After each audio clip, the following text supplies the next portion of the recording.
مين فينا ممكن ينسى أحداث فيلم واحد من الناس اللي كان من بطولة الفنان كريم عبد العزيز وعزت أبو عوف وبسمة؟ لكن اللي ما يعرفوش معظم الناس إن الفيلم ده قصة واقعية حدثت بالفعل، مع وجود اختلافات بين الحقيقة والخيال السينمائي. فلو عاوزين تعرفوا الأحداث الحقيقية والفروق بين الواقع وقصة الفيلم، تابعوا الفيديو ده.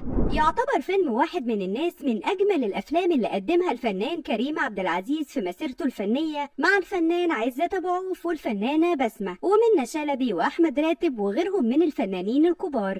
والفيلم من إنتاج عام 2006 ومن إخراج المخرج الرائع أحمد نادر جلال. بيحكي فيلم واحد من الناس عن محمود الشاب البسيط اللي بيسعى للعيش زي أي شخص عادي ومشي حياته بطريقة هادية لحد ما بيشهد جريمة قتل في جراج السيارات اللي بيعمل فيه كحارس أمن. ولما بيقرر إنه يقول الحقيقة بتنقلب حياته 180 درجة وبيتم القضاء على أحلامه على إيد أباطرة الشر. ولكن بعد خروجه من السجن بيقرر الانتقام منهم. قصة الفيلم معمولة على تيمة الانتقام زي قصة الكونت دي مونت كريستو الشهيرة واللي تم تقديمها في عشرات الأعمال في مصر. لكن اللي ما يعرفوش ناس كتير إن القصة مستوحاة من واقعة حقيقية حدثت في مصر والمعروفة بحادثة أركيديا مول. حصلت القصة في يوم 12 إبريل عام 2001. ففي طابق من طوابق مول أركيديا الشهير كان في بار مشهور من البارات، وكان المول شاهد على الجريمة، وأبطالها اللي كانوا 2 من أولاد رجال الأعمال وهم رجل الأعمال محمود روحي ورجل الأعمال عمر الهواري. اتقابل الشابين في البار وكانت في منافسة قديمة بينهم على بنت كسبها محمود روحي.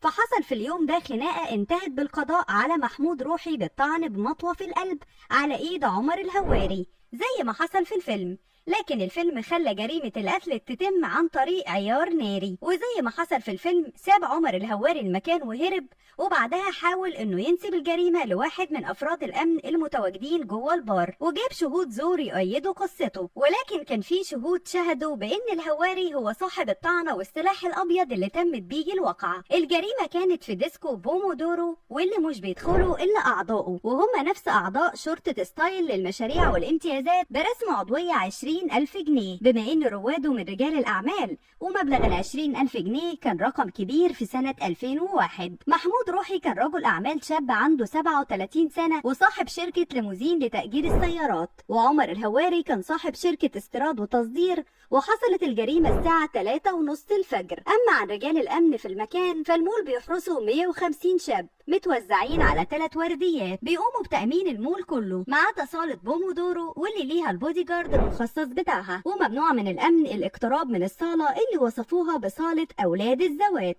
التحقيقات فضلت مستمرة فترة ومحدش عارف الحقيقة، لحد ما قدمت واحدة من الشهود إفادتها بأن عائلة الهواري ساعد بكل الأساليب لإرهابها علشان تغير شهادتها لصالحهم، وكانت الشهادة دي هي الحاسمة بأن الهواري هو القاتل وبيمارس أساليب غير قانونية للخروج من القضية، وتم الحكم عليه بالأشغال الشقة المؤبدة. ونشرت أسرة روحي نعي في كل الجرايد ووصفوه بفقيد الشباب. وكانت الجريمة هي الشغل الشاغل للصحافة المصرية طوال فترة تداولها في المحاكم، ووصفت وقتها بصراع الأفيال، لأن الطرفين القاتل والقتيل من أولاد الأسر الغنية في مصر. أهل القتيل عاوزين ياخدوا حق قتلهم، وأهل القاتل عاوزين تبرئته بكل الطرق. وفي النهاية تفتكروا لو ما كانتش الشهادة